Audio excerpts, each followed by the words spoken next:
Reading from Srimad Bhagavatam, Canto 4, Chapter 4, Sati quits her body, Text 8.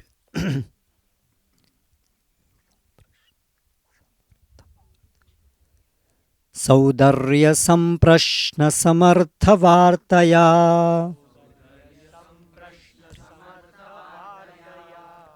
matra cha matri swasribhishcha sadaram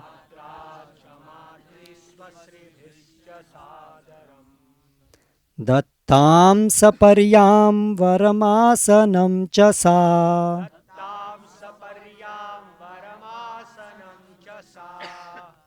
Nadatta pitra pratinandita sati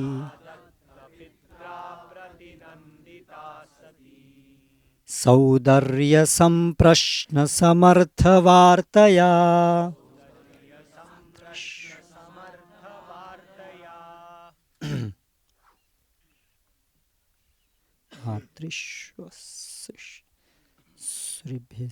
Sribhish. Matra cha matrishvasribhishcha sadaram Dattam saparyam varamasanam cha sa Nadatta pitra pratinandita sati Saudarya samprashna samarthavartaya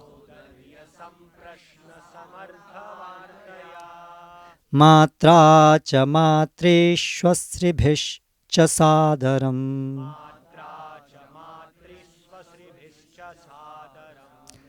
Dattam saparyam varamasanam cha sa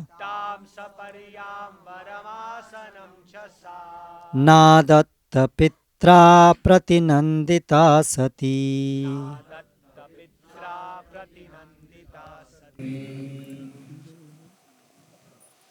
Saudarya samprashna samarthavartaya Matra cha matri swasribhishcha sadaram Dattam saparyam varamasanam cha sa Nadatta pitra pratinandita sati Saudarya samprashna samarthavartaya Matra cha matrishvasribhishcha sadaram Dattam saparyam varamasanam cha sa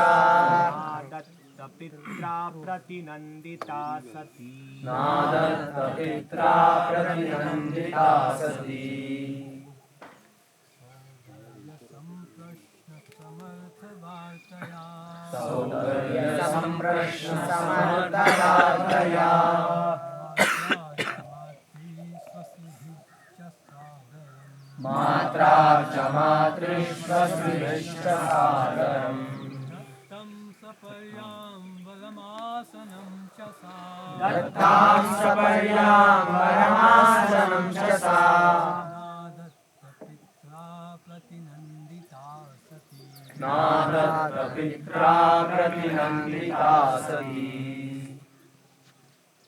Saudarya samprashna samarthavartaya Saudarya samprashna samarthavartaya Matra cha matrishvasribhishcha sadaram Matra cha matrishvasribhishcha sadaram Dattam saparyam varamasanam cha sa Dattam saparyam varamasanam cha sa Nadatta pitra pratinandita sati Nadatta pitra pratinandita sati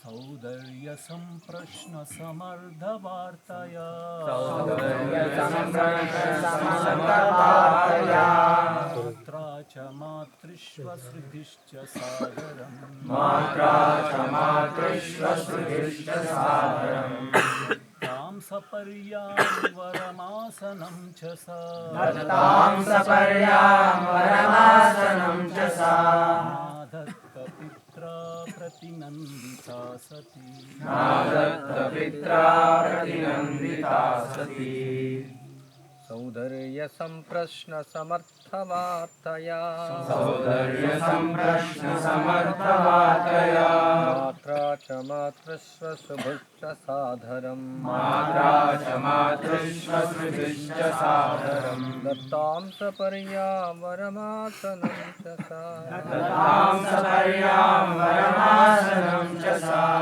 दत्तपित्रा प्रतिनन्दिता Sati दत्तपित्रा प्रतिनन्दिता Sati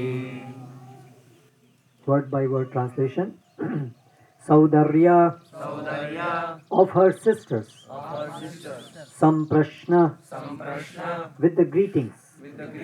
Samartha proper. Vartaya tidings. Matra by her mother. Cha and Matri swashibhihi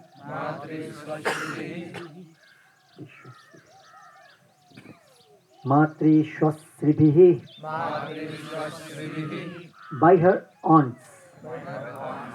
Cha and Sa adaram along with respect. Dattam which was offered. Saparyam worship, adoration. Varam presents. Asanam a seat. Cha and Sa she Sati. Na adatta did not accept. Pitra by her father. Apratinandita not being welcomed. Sati. Translation purport by His Divine Grace Srila Bhai Charana Bhakti Vedanta Swami Srila Prabhupada. Although she was received by her sisters and mother, she did not reply to their words of reception. And although she was offered a seat and presents, she did not accept anything. For her father neither talked with her nor welcomed her by asking about her welfare. Purport. Sati did not accept the greetings offered by her sisters and mother, for she was not at all satisfied by her father's silence. Sati was the youngest child of Daksha, and she knew that she was his pet. But now, because of her association with Lord Shiva, Daksha forgot all his affection for his daughter, and this very much aggrieved her. The material bodily conception is so polluted that even upon slight provocation, all our relationships of love and affection are nullified. Bodily relationships are so transient that even though one is affectionate towards someone in a bodily relationship, a slight provocation terminates this intimacy.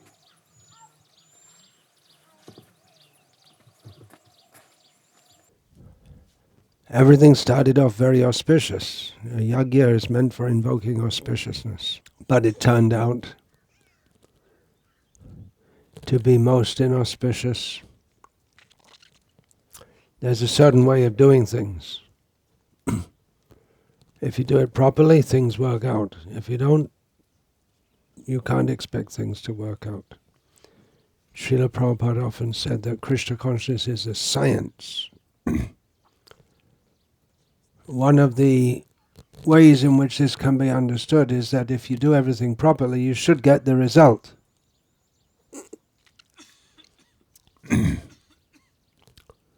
Why do devotees fall down? There may be various reasons for that.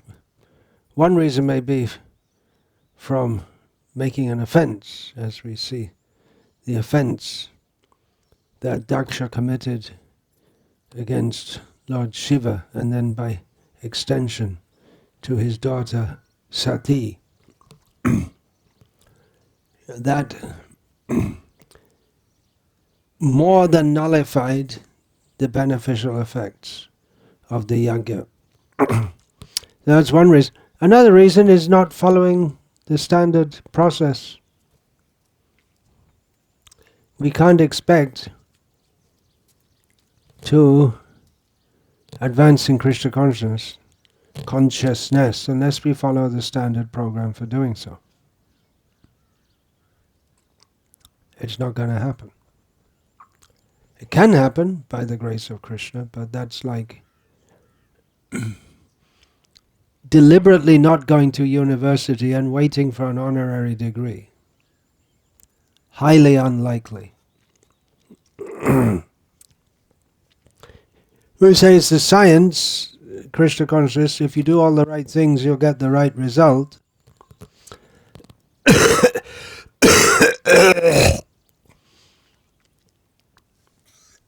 We have to factor in Krishna's mercy, because it's not that by doing this, okay, I chanted my rounds, I followed the program, and now Krishna has to give me love. It doesn't, it's up to Krishna ultimately. But that's true in science also.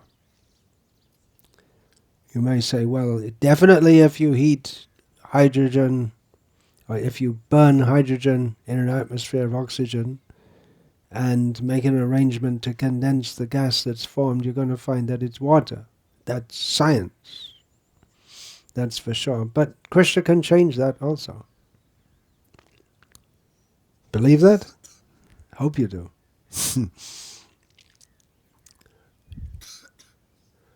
Or the fact that you can study science at all is Krishna's mercy. That they won't admit, the rascal atheistic scientists.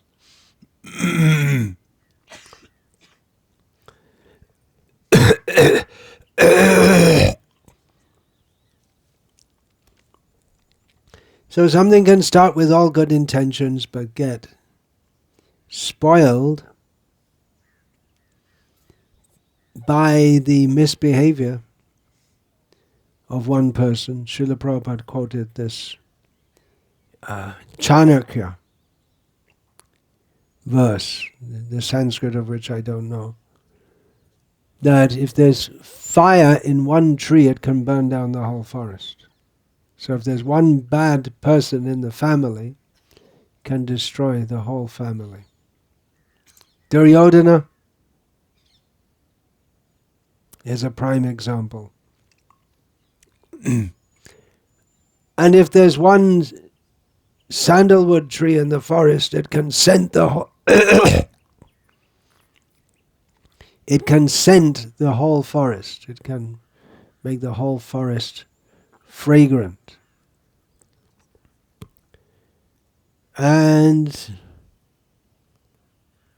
an example of that could be Prahlad Maharaj, the whole demoniac, definitely very demoniac family, but Prahlad appeared therein also.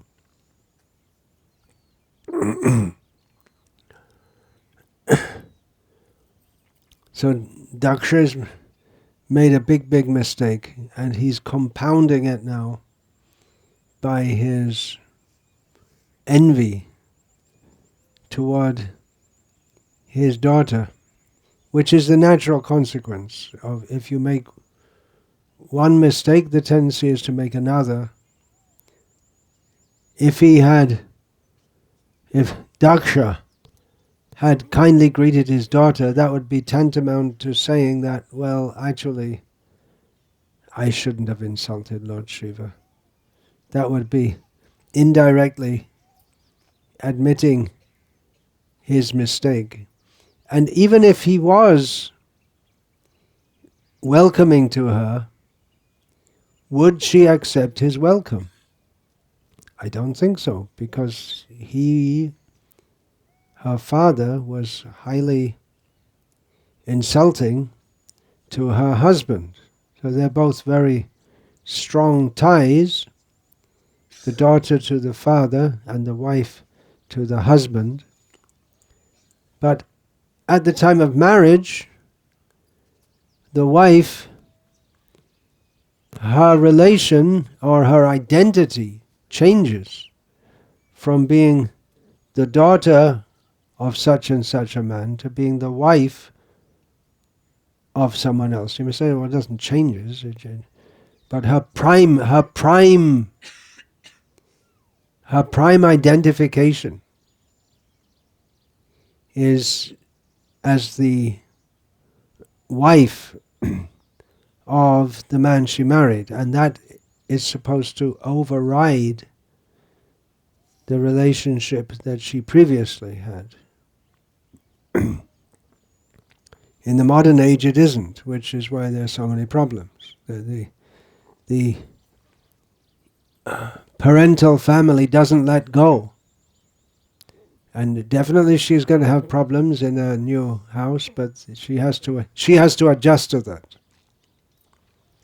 But instead they want the parents want to interfere, and then there are so many divorce cases and unnecessary quarrel. The Sati, she wanted to visit her parental home, which is also natural. That's not disallowed by any means. When the girl marries, we're talking about here in Vedic culture, she goes to her husband's house, but then she comes back again also. At the latest, when a child is due to be born, and when the child is born, she comes back and spends considerable time, and then gradually she spends more and more time in her husband's house. So Sati, it was natural that she wanted to visit her parents and that family.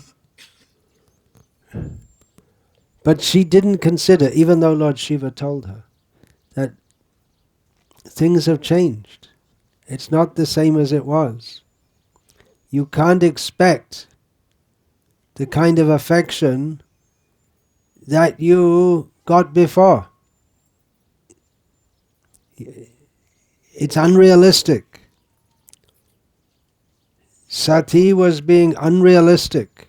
And on the one hand, she knew she would be badly treated. On the other hand, she went anyway with what? Some kind of hope that she would be well treated. But even if she was well treated, that would also be, or could be seen as some kind of insult.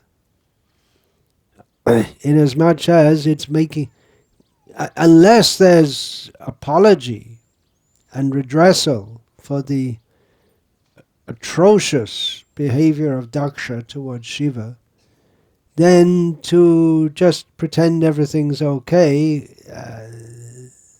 that's not in order. There's a serious issue which needs dealing with. You can't just pretend it didn't happen, as if it's something very light. If it is something light, then you can just forget it. But there's not something light. Daksha severely insulted Lord Shiva in front of all the great personalities of the universe. So, Sati was being unrealistic. And she must have known that she was entering a situation which was going to be extremely distressing. But she went anyway, thinking that, well, maybe everything will be all right. We're not exactly sure what she's thinking. It's very hard to know what other people are thinking. For men, it seems to be the greatest mystery. When all the scientific puzzles have been solved, which will never be, there's still the great mystery will remain. What is the mentality of women? For women seem to understand men better than men understand women, because women are very, even children can understand. They understand very early. They learn how to manipulate their parents, even how to manipulate one parent against another. Even Prabhupada did that, right? When he was a child, he screamed, "I want a gun."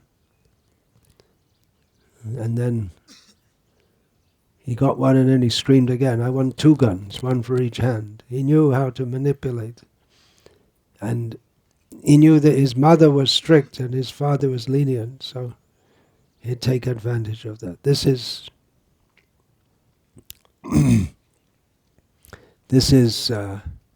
baby psychology. Seems that there was like that in Krishna's home also, because Yashoda was very strict. She tied up Krishna. She chased him with the stick and she tied him up.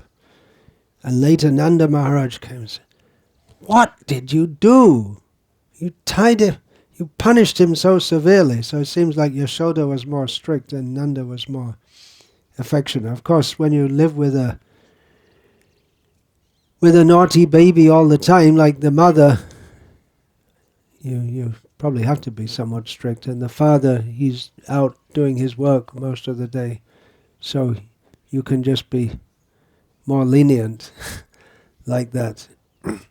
Mukunda Datta Prabhu told me, getting off the topic, I'll come back. He had been, for several years, he looked after his mother before she died. She was incapacitated, which was something he learned from Vedic culture, from being in India, that he should look after his elderly mother. It was very stressful to have to do so on his own, most of the time. And she had dementia, a progressive or regressive disease, which made it all the much more very difficult. So he entered a group of caregivers online. They all help each other and give their advice and this and that and share with each other. And one thing that they all noted was that in such a situation, the child, usually, who's actually looking after the parent or parents, day in, day out, they're often rebuked by the parent, and then the others who come and visit occasionally, who don't want to get involved with helping, they're showered with affection, and they may say, and the parent may say very cruel things even to the one who's actually sacrificing and doing everything for them. It's a selfless task. So Sati should have known better. Shall we say she was in Maya? She is Maya.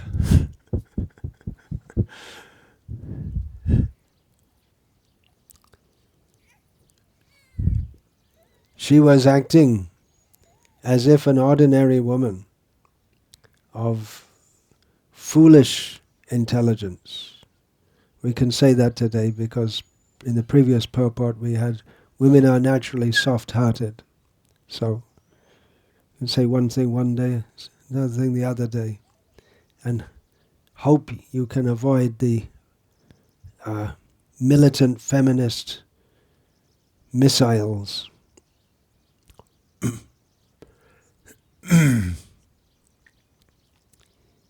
Of course, men can be foolish also. You have to say that, right? You have to say that.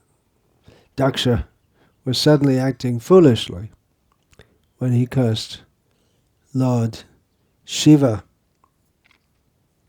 One point then that Sati was thinking, somehow hoping against hope, that things would work out and things would be nice as it used to be. But she didn't see the situation had changed. And we can apply this in our efforts to establish pristine Vedic culture in a society which has changed so much and is constantly changing, that we can't immediately go to the kind of society that Krishna lived in, because the society today is so different. Both physically, the world, well, the thing that's the most the same is the earth is the same, but it's not exactly, because the seasons are out of order. It's one symptom of Kali Yuga. The earth, another symptom of Kali Yuga is the earth is still, she's very generous, but she's not as bountiful as previously. There are many diseases floating around, and new diseases come, new diseases manifest. But apart from that, the whole culture has changed, which means the way people think has changed, and the legal system has changed. We're not operating in a Vedic society, and all around us, people have a very different outlook on life to the one that we're trying to cultivate here. And the laws may act against us. Some years ago I visited one of the farm communities in America, which was founded when Srila Prabhupada was present. I don't think there have been any founded since he left in America.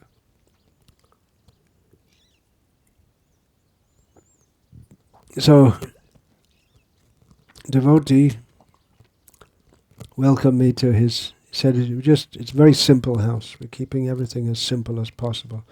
And I'd just been in India, and this was maybe,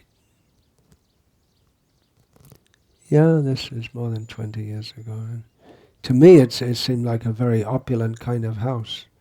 But by what he thought, it was very simple. And then I saw the attached bathroom. I said, well, why don't you keep the bathroom separate? At least, if you're not going to go and pass stool in the fields, at least you could have it not attached to the house, which actually contaminates the whole house. There's an English word for toilet, I don't think it's used anymore. Outhouse means it's outside, not attached to the house. So I was told that, no, according to state law, you have to have a toilet attached to any residential building.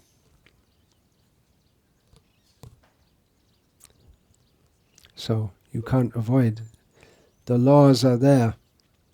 And even more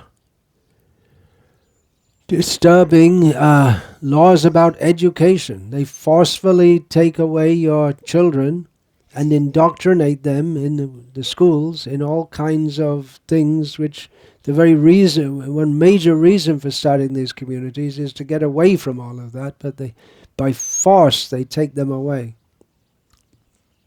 It's different in different places. In different states of America there are different laws regarding education. But even technically, maybe I shouldn't say this in a talk, but no, I won't say it now. Better I don't say it. I'll tell you afterwards if we may be doing something illegal here, but anyway.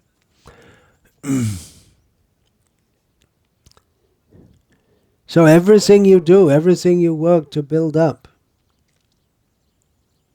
is spoiled by the demoniac education system. Unless you have a son like Prahlad, who can stand out against the educational system and remain strong. But Prahlad is very rare.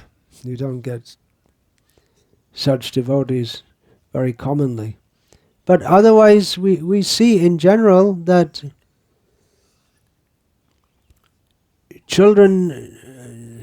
the parents, they don't seem to understand how bad the society they're living in is, and how bad the education system is. And they come and they ask for blessings for their child to be a pure devotee. But actually they seem to be more interested that their child would become a chartered accountant or an engineer or go to America and then to become a pure devotee, because that's the main emphasis they give them in their education. And many times they don't seem to care so much if the children are growing up with illicit sex. I'm talking about in the West. And drugs. Anyway, they're kids, they'll get over it. They don't seem to care that much. And watching TV, it used to be, now having smartphones or iPhones, and what's the harm? If you just see a child holding a phone, doesn't look very harmful. It's not like they've got an axe in their hand and they're running around attacking people. It doesn't look very harmful. It looks quite innocuous, but what's going into their mind is spoiling everything that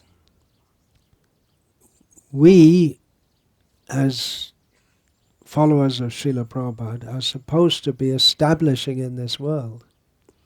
Srila Prabhupada wanted to establish Brahminical culture. It's a great challenge. When we're talking about Varnashram, we're talking about Brahminical culture. Not that everyone's a Brahmin, but it's culture headed by the Brahmanas.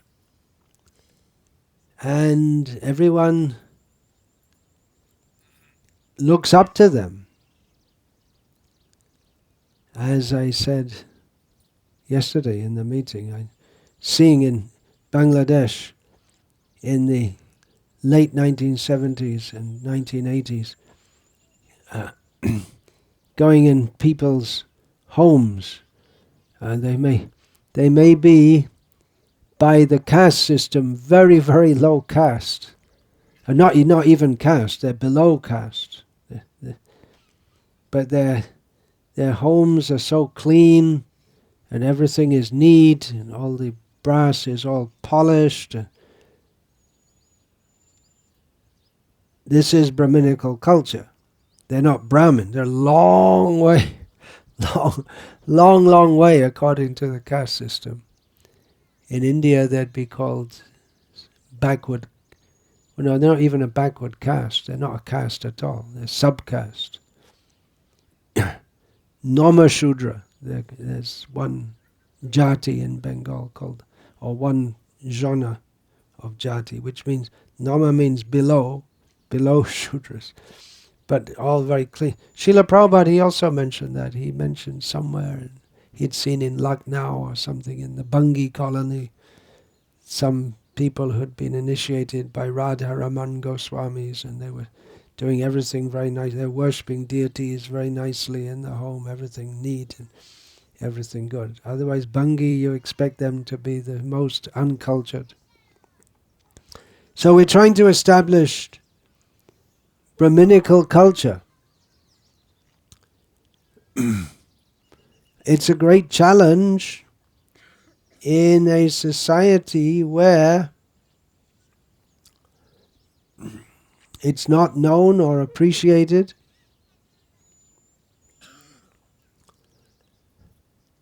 And the best thing that seems to be on offer is how to be a nice person. The sadhus and the gurus, they give courses on how to be compassionate and empathetic, and how to organize your business in such a way that the workers, everyone involved feels nice. I don't think it's possible, but they give courses like that. Enlightened management. But at the end of the day, to use that phrase, no one cares about whether the workers are happy or not. It's profit. That's what matters. That's the real essence of business. You're not in it to be a philanthropist. You're not in it to make people feel good. You're in it to make money. And every successful businessman understands that. He may understand that you have to treat people nicely so as to get more out of them. But his motive is not altruistic. His motive is how to get more money. The big companies, they started to do this following the Japanese example. You make all arrangements for the workers, for everything they need materially. So they stay in the company and they work, they dedicate to the company. That's the idea. Otherwise, you train someone and then after 2 years they go to another job and then you wasted so much time training them. So keep them in the job. The idea is so the idea of offering all facilities, gym facilities and medical facilities and educational facilities, the idea is not to be altruistic, but to keep them in the job and make them have a sense they should work hard so you can keep the company going and make lots of money. So this idea that sadhus, they should promote personality development, that automatically comes if we're Krishna conscious. Personality should come if we're actually Krishna conscious. But without Krishna consciousness, it is a big zero at best. It is helpful, no doubt, if people behave well and deal with us in a kindly way, as we learn we learn in a negative way from Daksha. If Daksha had been more intelligent, he could have asked the blessings of Lord Shiva and everything would have gone on with great auspiciousness. In fact, when great personalities like Shiva and Brahma come to a yajna like that, then they come out of their kindness to offer blessings. Without their blessings, what to speak of not insulting them, you need their blessings for it to be successful. But on the contrary, Daksha thought himself so exalted that he dared to insult Lord Shiva. So these are principles which we should understand. We may be very expert, organizer, this, that, but we're all running on the mercy of, if at all we're running toward Krishna, it's by the mercy of Srila Prabhupada and all the senior devotees and all the previous acharyas. We see Bhaktivinoda Thakur, such an extraordinarily qualified, elevated Vaishnavas. He sings Jogyata Bichare Kichu Nahi Pai Tomara Karunasha.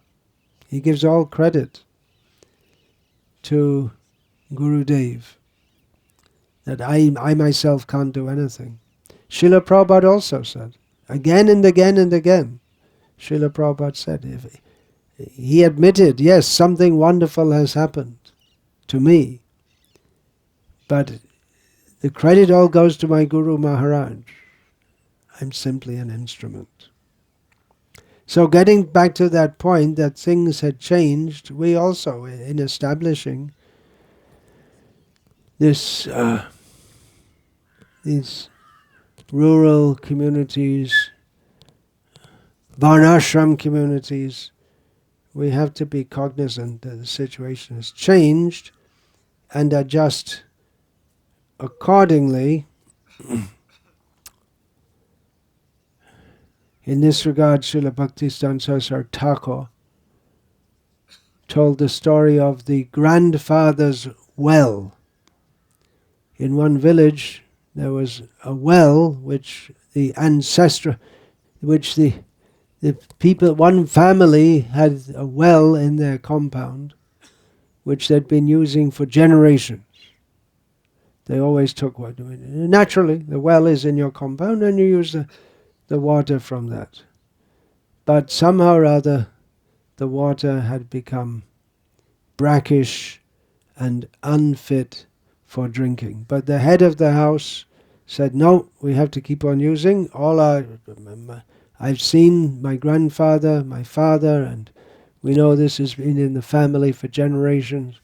So we have to keep on using this water. We can't go outside our family traditions. So he did. He insisted that everyone use it, and gradually every member of his family died, including himself. He should have made some adjustment. There's clean the well, or take water from another source, and go on with life as best you can.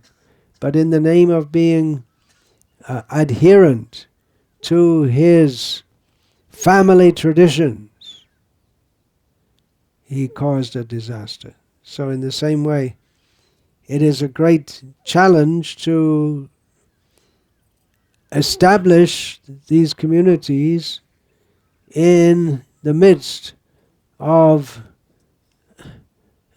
a very different kind of society, which we really don't want to interact with, but we have to.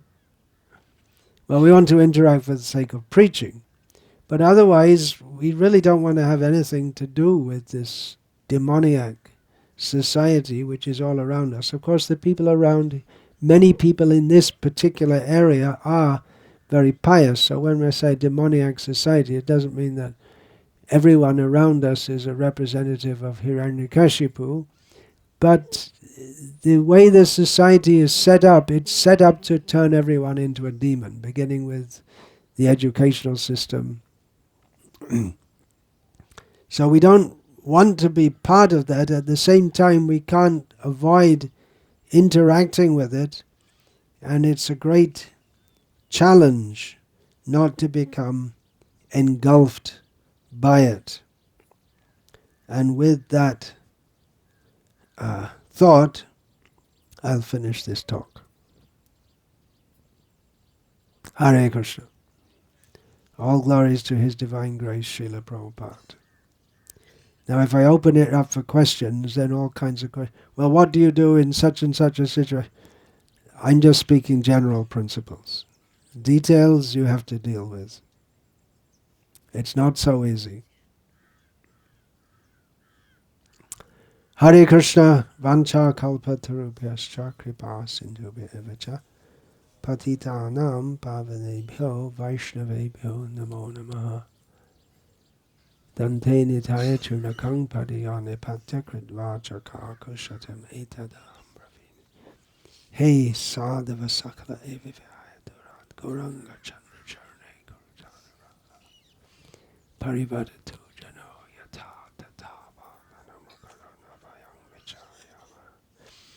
Hari Rasa Madhira Madhati Madha Bhuvi Vilutama Nartama Nirvishama Hare Krishna, Krishna Krishna, Hare Hare Hare Rama, Hare Rama